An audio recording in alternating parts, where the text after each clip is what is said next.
The Chicago outfit was bleeding. For decades, Las Vegas had been its crown jewel, a steady river of cash flowing quietly back to Chicago. But then came the indictments. Operation Strawman. The skim exposed. The door slammed shut. And some of the most powerful men in the outfit, among them Joey Aiuppa and Jackie Cerone, were led away in handcuffs. For the first time in years, the outfit wasn't just under pressure, it was leaderless. And in that vacuum, chaos was a real possibility. But when the old guard fell, a quieter, more disciplined force stepped forward. A force who understood that survival required control, not noise. That force, Joseph Ferriola. This was the changing of the guard, and Ferriola was the new warden who intended to rule with an iron grip. Welcome back to James on the Mob. And I wish everybody, a very happy new year.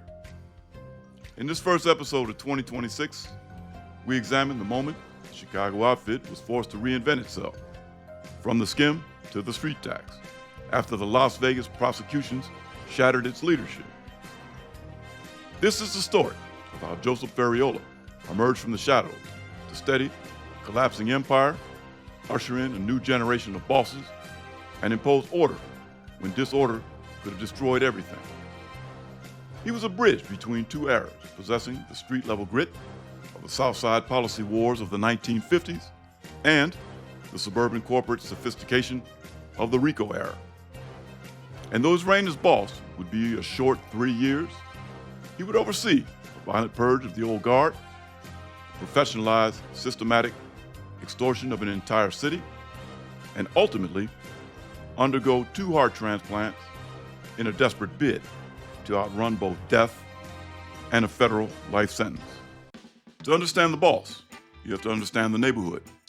Joseph Anthony Ferriola was born on March 16, 1927, on Chicago's near west side. This was the Patch, the historic Italian-American enclave stretching diagonally southwest along Ogden Avenue, from roughly north at Grand Avenue to south at Taylor Street, which at that time functioned as a primary labor pool for the Chicago outfit. His parents were Nicola Ferraioli and Alice Sebastian.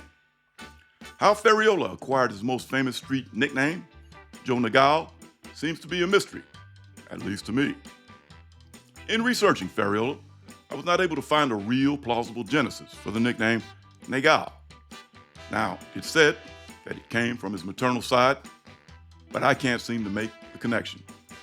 So if there are any old-timers or anyone who knows how Ferriola received this nickname, let us know by sharing in the comments below.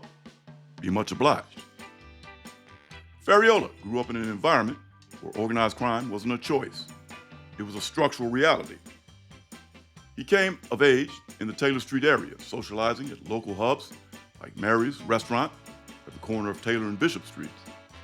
This was the same breeding ground that produced future legends like Felix Milwaukee Phil Aldericio and Ernest Rocky and Felice.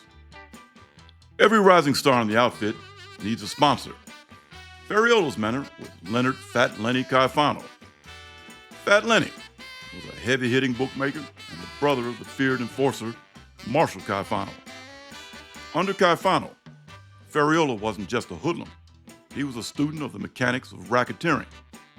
He watched as the outfit began to modernize in the late 1940s and early 50s, moving into the vending and jukebox machine rackets. He saw how the outfit had taken a national race wire service from somebody who didn't want to play ball. And he was watching how Sam Giancana and Fat Lenny were squeezing African-American gambling boss Eddie Jones into bankrolling a jukebox and pinball empire that controlled 12,000 machines within 6 months, then forcing Jones to forfeit his policy operations entirely to the outfit. But the real test came in 1951, the Southside Policy War. The outfit wanted the lucrative rackets run by black policy kings like Theodore Teddy Rowe, a successor to Eddie Jones. Rowe was a legend on the Black South Side. He lived in a mansion at 5239 South Michigan Avenue and refused to bow to white gangsters. Ferriola, in his early 20s, was on the front lines as the outfit waged a shakedown war. And though there is no supporting documentation, he probably participated in some of the action. The climax came on June 19, 1951. An outfit hit squad, including Fat Lenny Caifano, attempted to kidnap or kill Rowe. In the ensuing chaos, Rowe pulled a weapon and fatally shot Leonard Caifano. Fat Lenny was dead, but for his protege, Joseph Ferriola, the career he'd started was only beginning. And Rowe, after having been legally exonerated of Fat Lenny's death, had vowed famously, shouting, "They'll have to kill me." It was a challenge the outfit was bound to accept. A little over a year later, on August 4th, 1952, assassins, armed with shotguns, killed Teddy Rowe as he sat outside his home. The Southside Rackets now belonged to the outfit, and Fat Lenny Caifano's death had been avenged. Ferriola was now a rising enforcer for the rising boss, Sam Mooney Giancana. By the mid-1960s, Ferriola was a high-ranking made man, overseeing large-scale gambling operations under the supervision of outfit acting boss John Jackie the Lackey Cerone and cicerocrew chief Fifi Buccieri. The outfit's nerve center for sports betting was the Angel Kaplan Sports News Service at 236 North Clark Street in downtown Chicago. It was wholly owned by Donald the Wizard of Odds, Angelini, and, of course, the outfit. This front provided the line, or odds, for wire rooms across several states. Ferriola's job was to inspect betting records and shut down any non-outfit books that were operating without permission. The interaction between Joseph Ferriola and an independent bookmaker named Andy Fedorenko provides a definitive case study in the Chicago outfit's rigid management of the street tax and the enforcement of its monopoly over illegal gambling in the 1960s. Ferriola was tasked with investigating reports that this Fedorenko character and an associate of his named Edward Bisacki were running an unauthorized sports book. The scale of the operation was significant. Internal mob intelligence had estimated that Fedorenko's book was grossing approximately $50,000 per month. And in Chicago, operating such a lucrative enterprise without paying the street tax, which was usually 50% of the profits or a fixed monthly sum, was a violation of protocol that required an immediate and forceful intervention. On January 7th, 1966, outfit members Frank Garelli and Louis Bombasino, who would later become a pivotal FBI informant, were summoned to the MGM Lounge at 1839 South Cicero Avenue. There, they met with Ferriola and Joe's direct supervisor, James Turk Torello. Torello interrogated Orelli regarding his knowledge of Fedorenko's unauthorized $50,000 a month operation. Ferriola then instructed Orelli to track down Fedorenko to determine the full extent of the venture. The following evening, Orelli and Bombasino confronted Fedorenko in the steam room of the Division Street bathhouse. And in the high-heat steam environment, a location favored by mobsters to avoid electronic surveillance, Fedorenko initially denied any knowledge of the unauthorized book. Orelli, expressing disbelief, explicitly warned Fedorenko that he would have to answer directly to Joseph Ferriola. On January 10th, the final confrontation occurred at a West Side sausage stand called Johnny Manzella's. The meeting was attended by Ferriola, Bombasino, Orelli, Manzella, and Fedorenko. During this encounter, Ferriola asserted absolute authority. He ordered Manzella to produce all betting records for on-site inspection and issued a direct mandate to Fedorenko. He was to take on no more bets and was required to turn over all his existing betting action to Frank Orelli. In other words, without mixing words, Ferriola straight punked Fedorenko out of the business. No ifs, ands, or buts, just punked him. The interaction with Fedorenko was a primary component of the evidence utilized by the FBI's C1 Organized Crime Squad in its effort to dismantle the outfit's Western suburban gambling infrastructure. The testimony of Louis Bombasino, who was present at these meetings, provided the first-hand evidence needed to link Ferriola and other upper echelon leaders like Jackie Cerone, Don Langelini, and Dominic Cortina to the systematic extortion of street-level bookmakers. The outcome of this interaction and the subsequent investigation culminated in a 1970 federal trial. And based largely on Bombasino's testimony, Fedorenko interactions, and other surveillance, Ferriola and the others were convicted of conspiring to operate an illegal interstate gambling business. Ferriola was sentenced to 5 years in federal prison, ultimately serving 3. Crucially, he never talked. His silence solidified his status as a stand-up guy, the kind of man Patriarch Tony Accardo could trust with the keys to the kingdom. Now here's an interesting footnote that takes us out the mob for a second and ends up in Cold War retribution. Historical records indicate that Andy Fedorenko was not an informer. The primary government witness in the 1970 case was Louis Bombasino, who was later murdered in Arizona while in the early version of the Government Witness Protection Program in 1975. Fedorenko, conversely, was the victim of the outfit's extortion, whose operation provided the physical evidence of the conspiracy. However, Fedorenko's long-term fate was very extraordinary and moved beyond the sphere of organized crime. After being run out of the bookmaking business following the 1970 trial, he lived a quiet life somewhere in the United States until the late 1970s, when federal investigators uncovered his past as a Ukrainian-born soldier who had served in Europe as a guard at the Treblinka extermination camp during World War II. In the landmark case, Fedorenko v. United States, 1981, the Supreme Court revoked his citizenship due to material misrepresentations on his original visa application. Fedorenko was deported to the Soviet Union in 1984, where he was subsequently convicted of war crimes in 1986 and executed in 1987. When Ferriola was released from prison in 1973, he went right back to Cicero.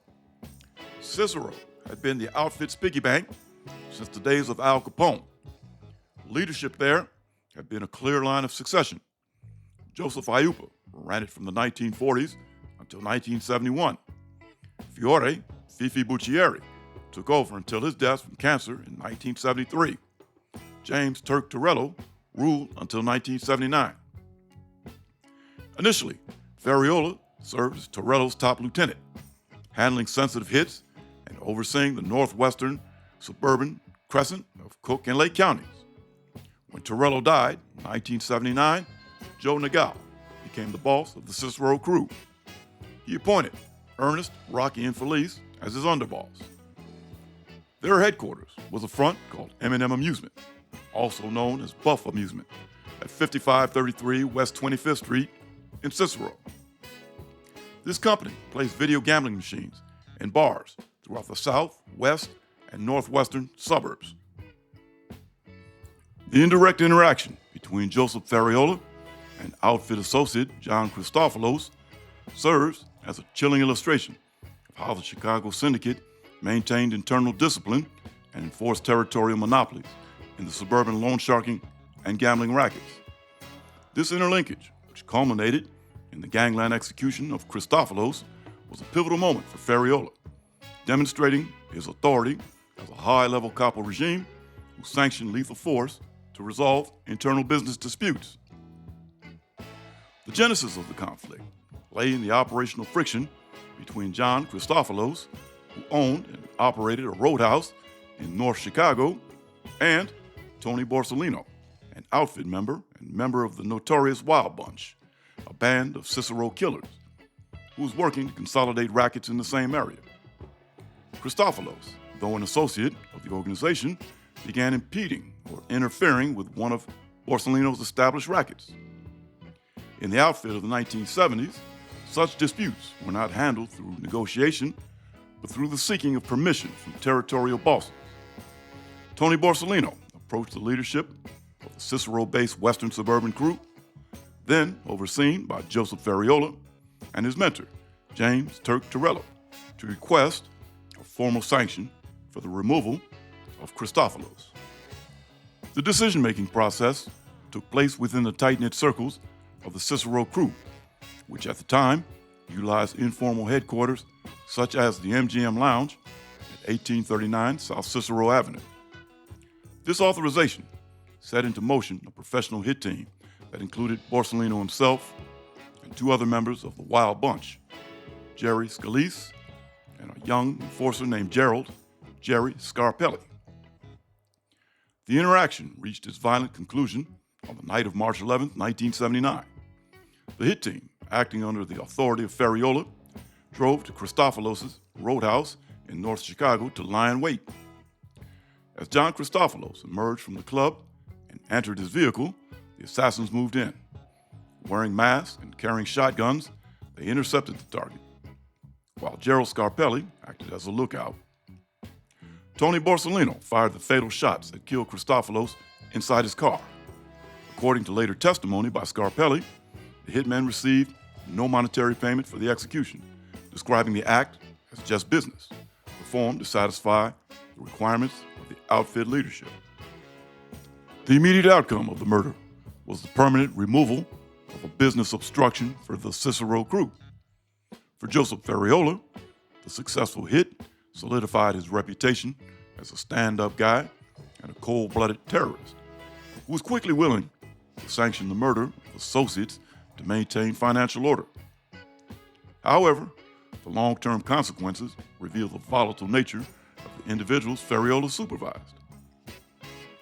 Less than 2 months after the Christofilos hit, Tony Borsellino, the man who had requested the murder, was himself found shot 5 times through the head, having presumably run afoul of the same leadership that had granted his request. The Christofilos murder remained unsolved for nearly a decade, until 1988, when Jerry Scarpelli was arrested for a robbery in Michigan City, Indiana. After being confronted with wiretap evidence from fellow crew member James Duke Basile, Scarpelli agreed to become a government informant. He provided federal agents with the first detailed accounting of the hit, identifying it as the first syndicate murder he had personally participated in, and confirming that Ferriola had personally authorized the work. While in custody in 1989, Jerry Scarpelli was found dead with a bag over his head and hands tied behind his back in a prison shower. It was officially labeled a suicide, hands behind his back. The fate of John Christofilos stands as a historical record of the Ferriola administration's transition into the 1980s, an era characterized by a brutal purge of any associates perceived as hindering the syndicate's profit margins or internal stability.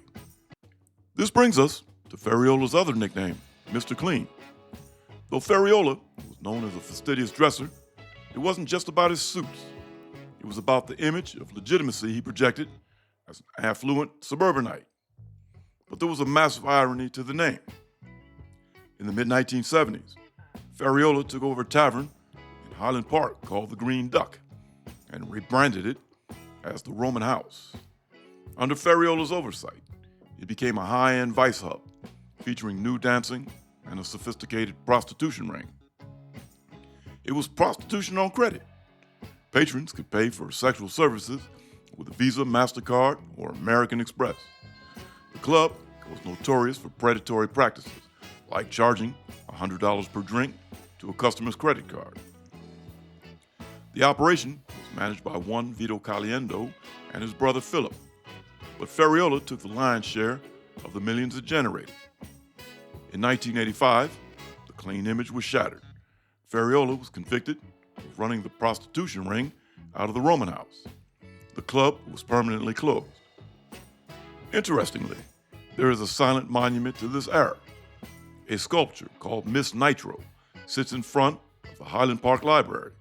The artist, Peter Volkos, reportedly modeled it after a dancer at the Roman house.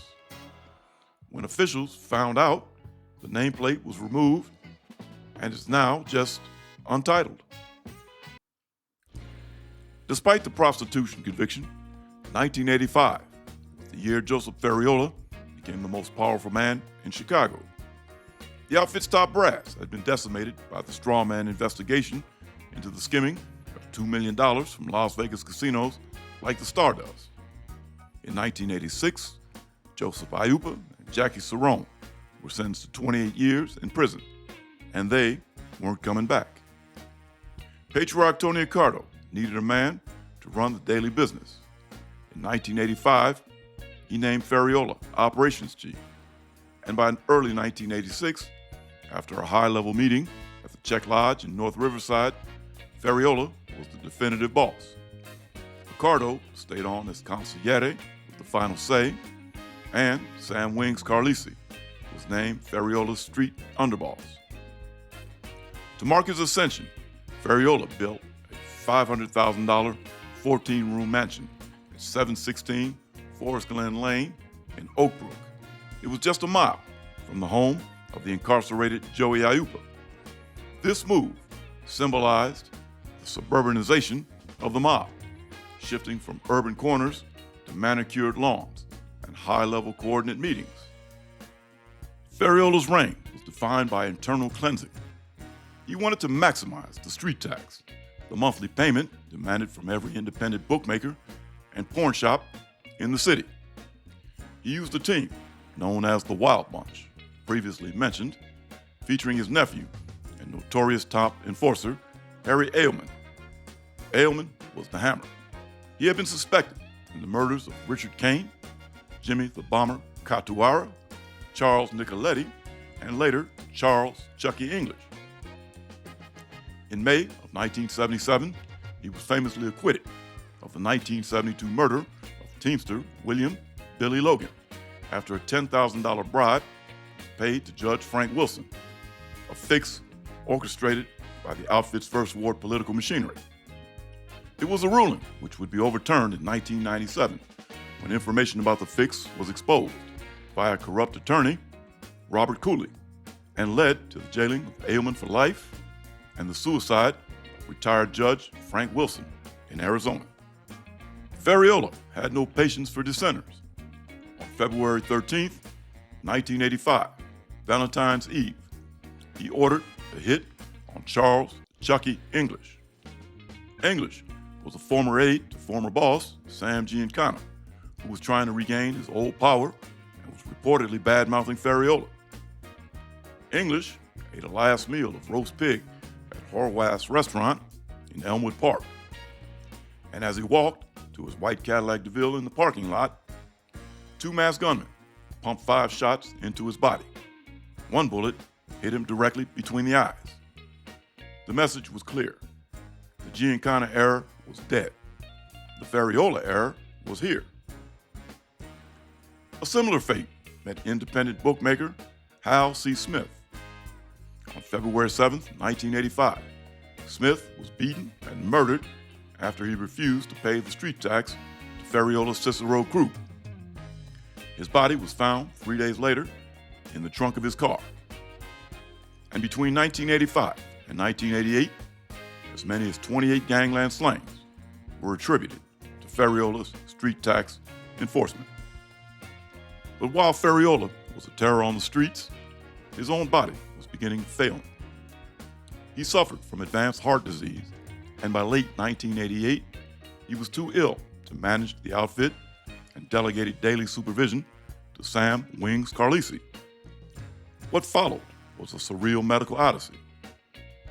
To save the life of the most powerful mobster in the Midwest, the outfit turned to Houston, Texas. Ferriola became a patient of the world-renowned heart surgeon, Dr. Michael E. DeBakey, at Houston's Methodist Hospital. Ferriola didn't just receive one heart transplant, he received 2 separate transplants, as his body fought to stay alive while federal prosecutors were finalizing a massive racketeering indictment against him. But on March 11th, 1989, at the age of 61, Joseph Ferriola died at the Methodist Hospital in Houston. He died just as the government was zeroing in on him, sparing him from a certain life sentence. So goes the story of Joseph Ferriola. Ferriola's death marked the end of the Cicero Regency and the beginning of a more decentralized era for the Chicago Syndicate. Power passed to Sam Wings Carlisi and later to Elmwood Park's John No-Nos DeFranco. The legacy of Joseph Ferriola lived on through his family. His son, Nicholas Ferriola, followed him into the life and was eventually convicted in the 2007 Family Secrets trial for gambling and extortion. That trial also exposed the botched burial of the Spilatro brothers, a hit sanctioned during Ferriola's early administration. Joe Nagao, Mr. Clean, Oscar, 3 names for 3 different men: the street-level enforcer, the well-dressed administrator, and Oscar, a code name for the elusive boss who oversaw the most brutal transition in outfit history. From the near West Side to a $500,000 mansion in Oak Brook, Joseph Ferriola's life was the story of Chicago's transformation, where the indiscriminate violence of the 1920s evolved to the corporate criminality of the modern age. And in the comments below, let me know your thoughts on Mr. Clean, Joe Nagao. I'm James Jenkins. If you've enjoyed this episode on Joe Ferriola, you just know what to do. Hit that like thumb, subscribe to the channel, share, and be on the lookout for another James on the Mob. And I want to say that I hope 2026 brings you all prosperity, happiness, and a positive outlook for the days ahead. We're going to need that. And remember, life is short, so don't whack it off. See yous.